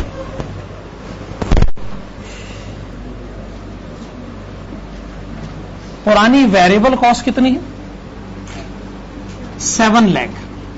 वेरिएबल कॉस्ट भी इतने ही परसेंटेज इंक्रीज हो जानी चाहिए, और इतने परसेंटेज इंक्रीज होके कितनी हो जाएगी, दोबारा से बताइए. Is that, I think 9,33,333.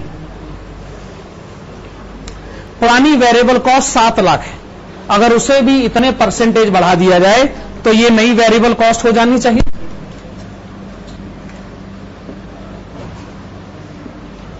Contribution 4 lakh रुपए,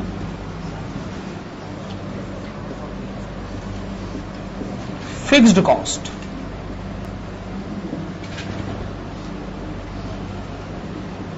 2 लाख रुपए, EBIT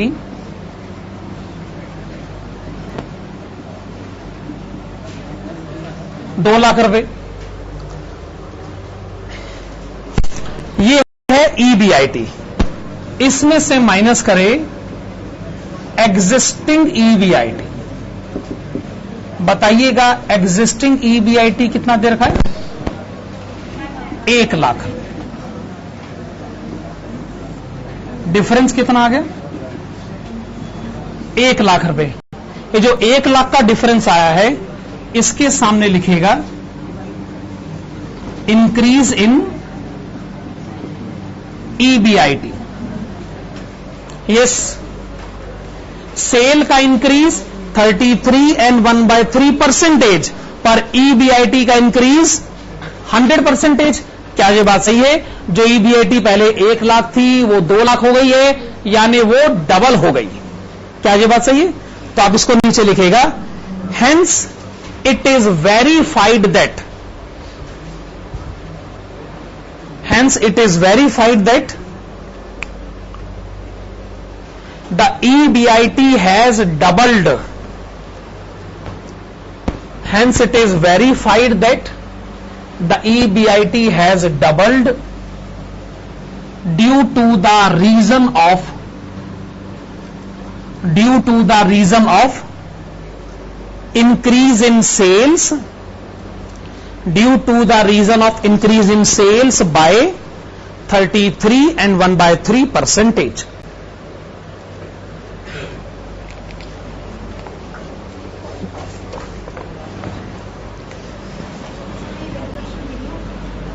नहीं, वेरिफिकेशन मैंने अपनी मर्जी से दिया है।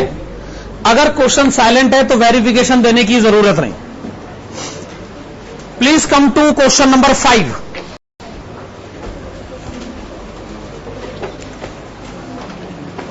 मुझे मालूम है कुछ स्टूडेंट आपस में असल में कुछ डिस्कशन करते हैं क्लास में कि ये कंसेप्ट ऐसे ठीक था कि वैसे ठीक था, है ना? ऐसा होता ना, क्योंकि ये हो ही नहीं सकता कि आप कोई और बात आपस में कर रहे हो।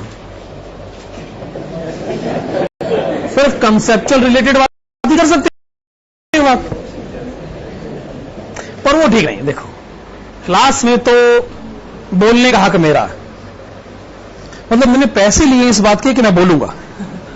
आप मुझसे मेरा हक नहीं छीन सकते, और आपने पैसे दिए इस बात के कि आप सुनेंगे, तो आप अपने आप से भी अपना हक मत छीनिए, ठीक है ना? जब आप फिल्म देख रहे होते तब आप बिल्कुल नहीं बोल रहे होते, उल्टा पड़ोसी बोलता भी है तो आप उसको चुप कर, मैं फिल्म देख रहा हूं, ऐसा होता ना? हालांकि आप कह सकते हो जी मेरे इस लॉजिक में दम नहीं है, फिल्म होती है, उसमें एंटरटेनमेंट होता, यहां काहे का एंटरटेनमेंट?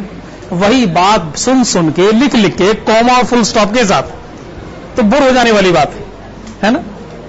पहली बार देखा जी क्लास में कॉमा और फुल स्टॉप भी लिखाया जाता, वो भी इस लेवल पर मुझे मालूम है मैं नहीं लिखाऊंगा तो आप लिखोगे ही नहीं, और मुझे आपका लिटरेचर ठीक करना है, वो मेरी जिम्मेदारी बनती है कि नहीं बनती?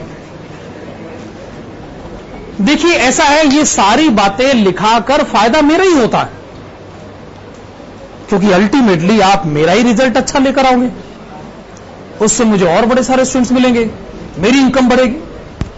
आपका रिजल्ट अच्छा लाकर मेरा अपना ही फायदा होना है, तो मैं ऐसा काम क्यों ना करूं भला, ठीक है ना?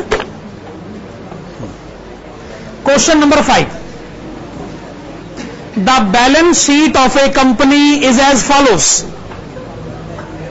लायबिलिटी का टोटल 2 लाख रुपए,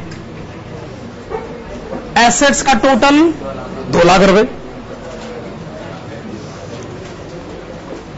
The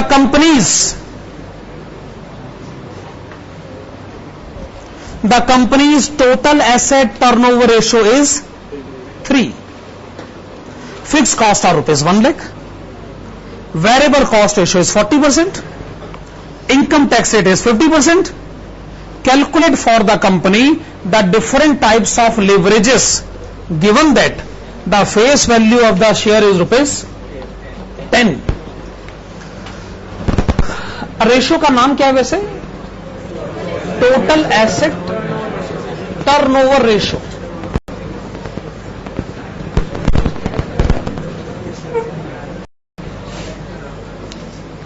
फार्मूला तो आप जानते होंगे इसका, एक बार मुझे आराम से बताना क्या है। हाँ, टोटल एसेट्स, आगे बताइए, upon sales. Total asset turnover ratio का फार्मूला होता है, ये मैं नहीं कह रहा हूं, ये मुझे बताया जा रहा है, मैं क्लियरली बता दूं। Total assets divided by sales. चल नेट सेल्स है, वो कोई बड़ी बात नहीं यार, क्या गलती निकाली कि सेल्स नहीं जी, नेट सेल्स होनी चाहिए थी।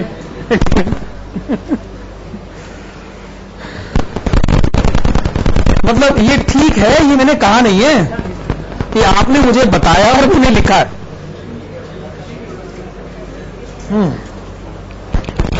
ये आपने ठीक कहा, ठीक ही होगा जी, हम क्यों डाउट करें। तो आप सुन लीजिए, असल में ये इसका फार्मूला सही नहीं है, इसका सही फार्मूला है sales divided by total assets. अब ज्यादातर सुन के हाँ जी हम यही सोच रहे थे, बस वो जुबान पर आते आते रह गया साहब, है ना। हमने सोचा जब एक फार्मूला बोल दिया गया है तो हम क्यों अपनी टांग अड़ाएं। खैर, रेशो एनालिसिस की कंसेप्चुअल क्लैरिटी नहीं होने का ये सबसे बड़ा सबूत है, क्योंकि फार्मूला याद करे गए, पता नहीं कैसे फार्मूले बने गए, न्यूमरेटर डिनोमिनेटर कैसे लिख दिया गया, कुछ याद नहीं रहा। सुने सुने सुने, अगर कोई कंपनी कहती है कि हमारी टोटल एसेट टर्नओवर रेशियो है 3, तो इसका मतलब बताइए। हाँ बताइए बताइए, आराम से बताइए। सेल्स, हाँ वाकई में एक्सप्लेनेशन तो यही है। ये और बात है कि आप इसको किस लेवल पर ले जाकर समझ सकते हैं। अगर इस कंपनी में 1 रुपए की एसेट लगी तो ये कंपनी 3 रुपए की सेल अचीव करने में कामयाब है। 1 रुपए की एसेट पर 3 रुपए की सेल। मान लीजिए आप बैंक के पास गए और आपने बैंक को कहा कि मुझे एसेट खरीदने के लिए लोन दीजिए। बैंक ने कहा क्यों, हम क्यों लोन दें आपको, आप साबित तो करिए कि आप लोन लेने लायक हैं। साबित करना पड़ता है, फाइनेंशियल स्टेटमेंट्स के थ्रू साबित करना पड़ता है।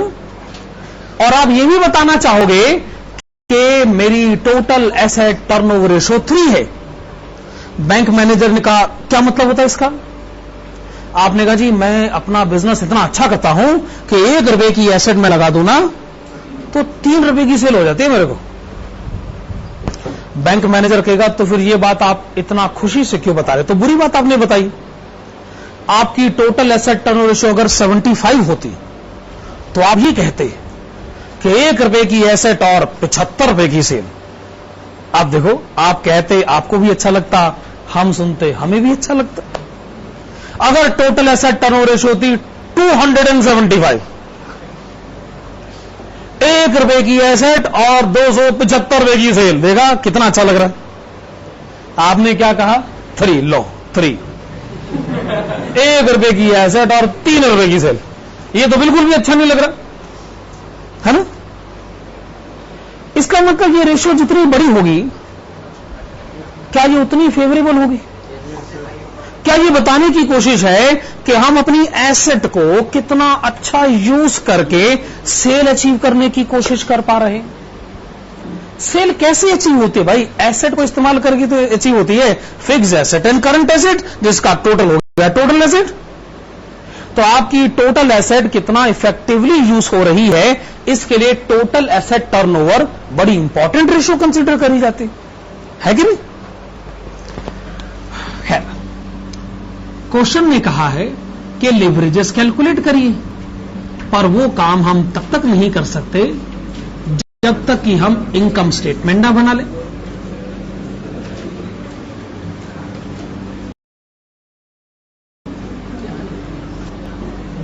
इनकम स्टेटमेंट की शुरुआत करी जाती है सेल्स से, और सेल्स के ब्रैकेट में लिखेगा 3 मल्टीप्लाइड विद टोटल एसेट्स। क्या जो मैंने ठीक लिखा, सेल्स कितना है, टोटल एसेट्स का 3 टाइम्स। टोटल एसेट कितनी है, 2 लाख रुपए, सेल कितनी है, 6 लाख।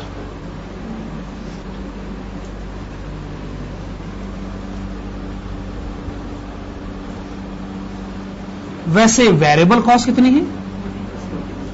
40% of sales.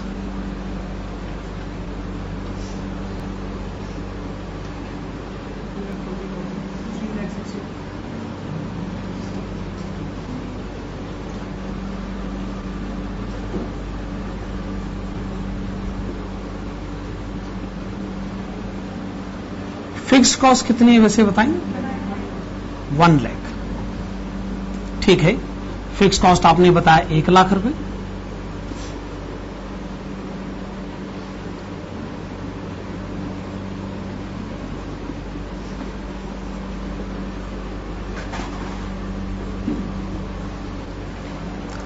आइए इसमें से हम इंटरेस्ट माइनस करें।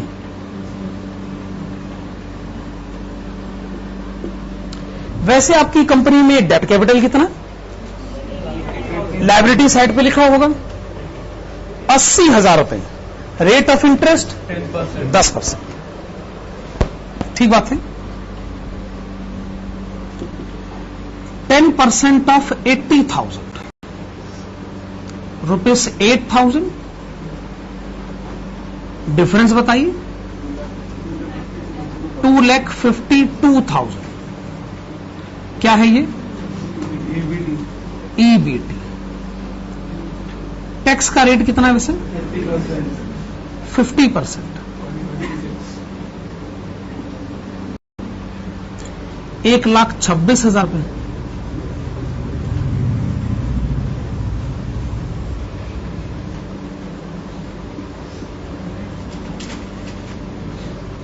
बाकी बचा 1,26,000 को मैं क्या कहूं? EAT, earning after tax. और जो भी आफ्टर टैक्स इनकम है वो इक्विटी शेयर होल्डर्स में डिस्ट्रीब्यूट हो जानी चाहिए। क्या आप क्वेश्चन पढ़कर मुझे नंबर ऑफ इक्विटी शेयर्स की जानकारी दे सकते हैं? भाई लायबिलिटी साइड पर लिखा तो है कि इक्विटी कैपिटल 60,000 रुपए का है, एक शेयर 10 रुपए का है, तो नंबर ऑफ इक्विटी शेयर्स हो गए 6,000। अकॉर्डिंगली आप मुझे ईपीएस भी बता सकते हैं। 1,26,000 को 6,000 शेयर से डिवाइड कर दें, ₹21। ₹21 ये आपने ईपीएस बता दिए। चलिए ठीक है, फिर हम लोग लीवरेजेस कैलकुलेट कर लेते हैं जैसा कि क्वेश्चन की रिक्वायरमेंट है।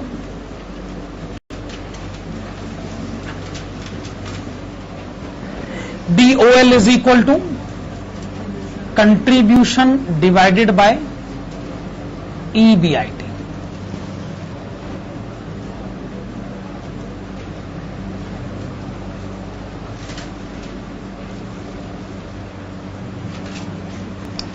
तो कितना आप लिखना चाहेंगे? DOL 1.38 1.3846। ओके 1.3846।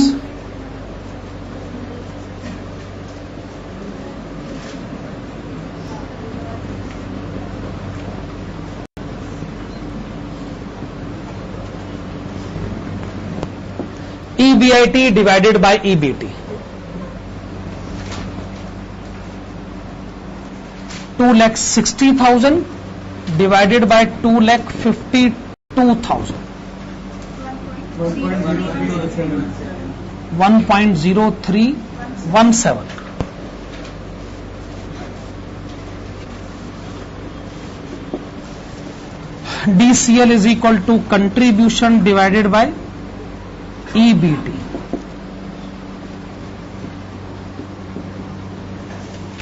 3,60,000 divided by 2,52,000 1.4285 1.4285। या फिर अगर आप चाहते तो ऑपरेटिंग और फाइनेंशियल लीवरेज को मल्टीप्लाई भी कर सकते थे।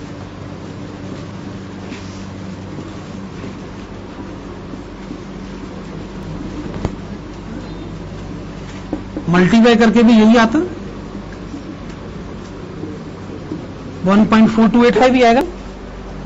थोड़ा बहुत इधर उधर हो जाए तो कोई बात नहीं, 1.4284। हाँ चल जाएगा, इसमें कोई दिक्कत वाली बात थोड़ी है, सेम आंसर है। चलिए, ये सारी कैलकुलेशंस होगी ना, तो आखिर में एक नोट लिख लीजिए।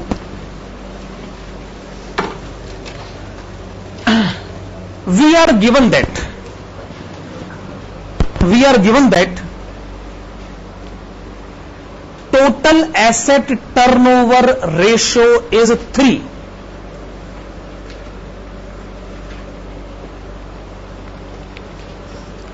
Three times.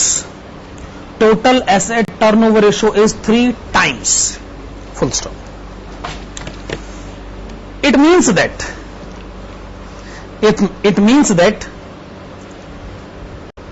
the sales achieved by the company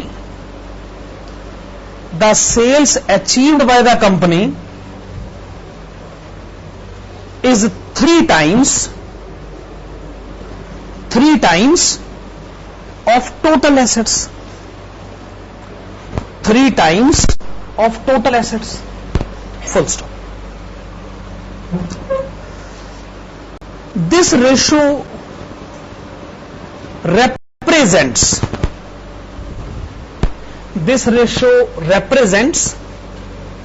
the effective or ineffective utilization of total assets. Effective or ineffective utilization of total assets for achievement of sales. Full stop. If this ratio is maintained at high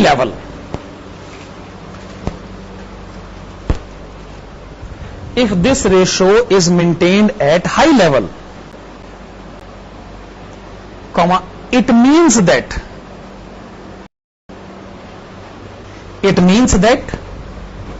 the assets are very effectively utilized.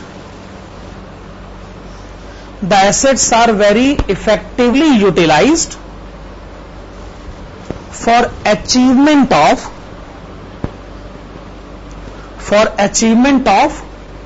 huge amount of sales.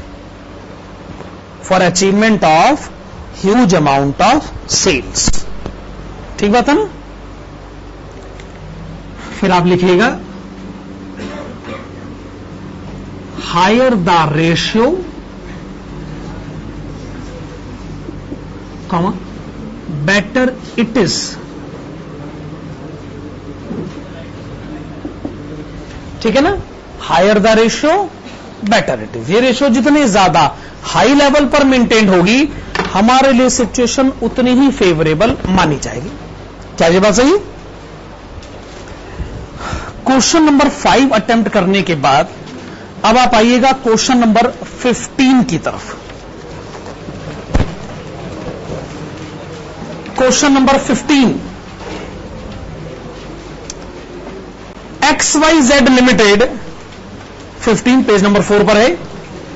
XYZ limited had the following balance sheet for the year ended on 31 December 2012। आप बताइएगा asset liability side का total कितना है? 40 लाख, 40 लाख रुपए। Additional information given, fix cost per annum 8 lakhs, variable cost 80% of sales, total asset turnover 3, income tax rate 50%, required number 1 earning per share, number 2 operating leverage, number 3 financial leverage, number 4 combined leverage. ये question पिछले question का repetition है। मैं ये उम्मीद करता हूं कि आप इस क्वेश्चन का आंसर अपने आप अटेम्प्ट कर सकते हैं। असल में जो थोड़ा टाइम बचा है, मैं सोचता हूं एक दूसरे मैटर के बारे में आपसे बात करूं। हर क्लास में कोई ना कोई एक नया मैटर होता ही है जो मुझे डिस्कस करना होता है।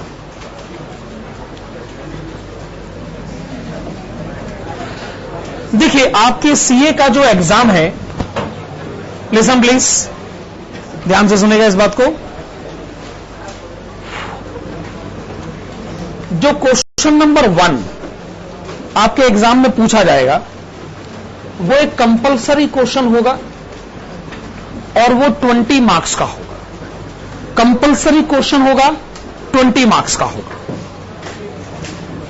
असल में इस क्वेश्चन में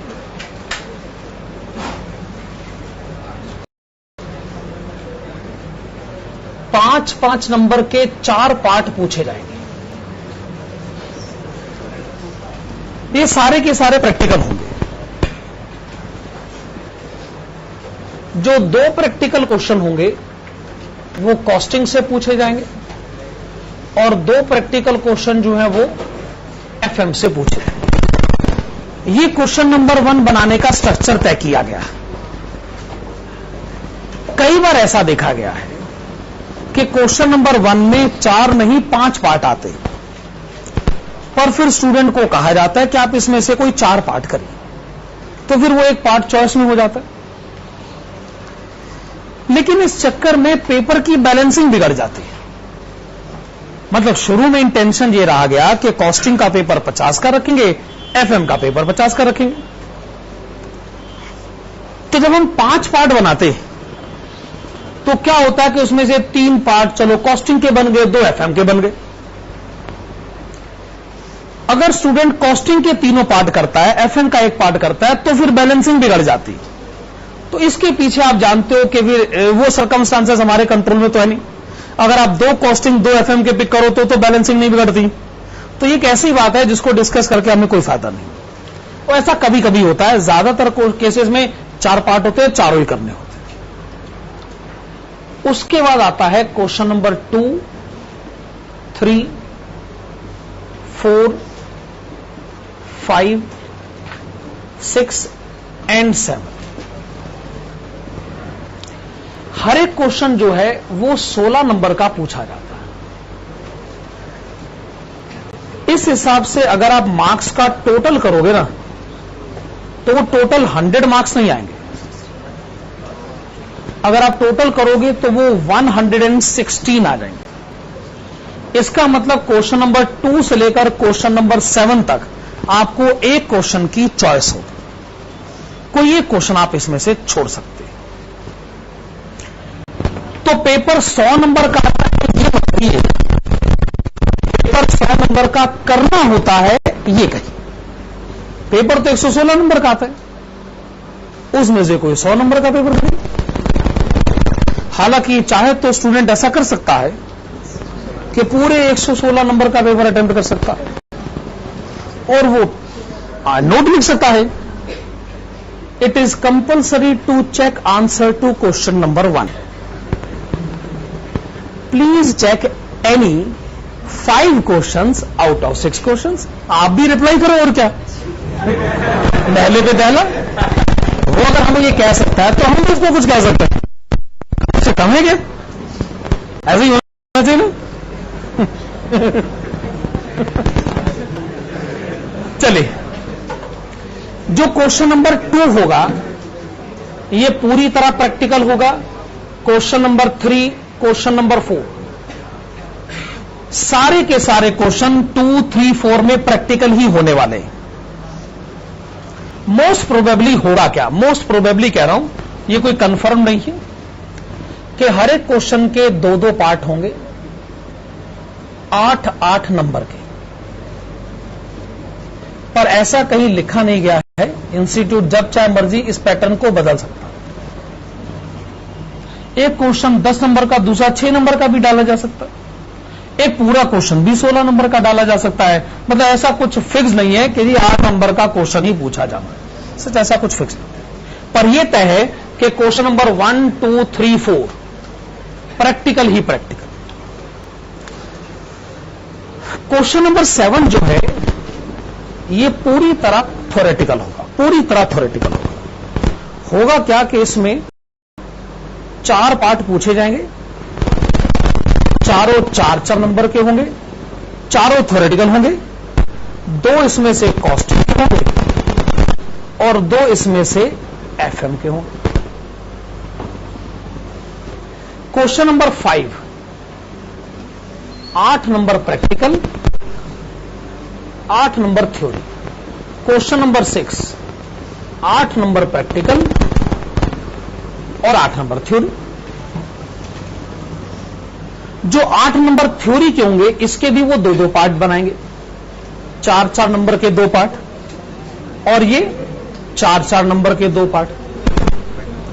आप जितने भी थ्योरी प्रिपेयर करें ये सोच के प्रिपेयर करिएगा कि जो भी थ्योरी का क्वेश्चन होगा वो 4 नंबर का ही होगा, 1 नंबर कम है, 1 नंबर ज्यादा है।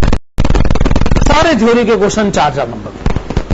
इसी हिसाब से आप प्रिपरेशन करिए कि 7 तक लाइनों में आपको उसका आंसर। कई बार स्टूडेंट कहता है इस बार ना एग्जाम में थ्योरी बहुत आई थी, 32 मार्क्स की थ्योरी आई थी इस बार पेपर में, 32 मार्क्स। उसका ये एनालिसिस एकदम गलत है। वो कहते 32 कैसे, देखो 16 जमा 8 जमा 8 32 नंबर की थ्योरी। तो 32 नंबर की थ्योरी करनी जरूरी थोड़ी थी। ये आपको किसने कहा कि क्वेश्चन नंबर 5, 6, 7 करना ही है अगर आप एक क्वेश्चन चॉइस में छोड़ते हैं? मतलब 32 नंबर की थ्योरी 116 में से है, 100 में से 32 नंबर की थ्योरी नहीं है। अगर कोई क्वेश्चन नंबर 7 अटेम्प्ट नहीं करूंगा, ये उसकी मर्जी, फिर तो 16 नंबर यही कट गए। अब कितनी थ्योरी? 8 जमा 8 16 नंबर की थ्योरी। अगर कहते नहीं मैं क्वेश्चन नंबर 7 तो करूंगा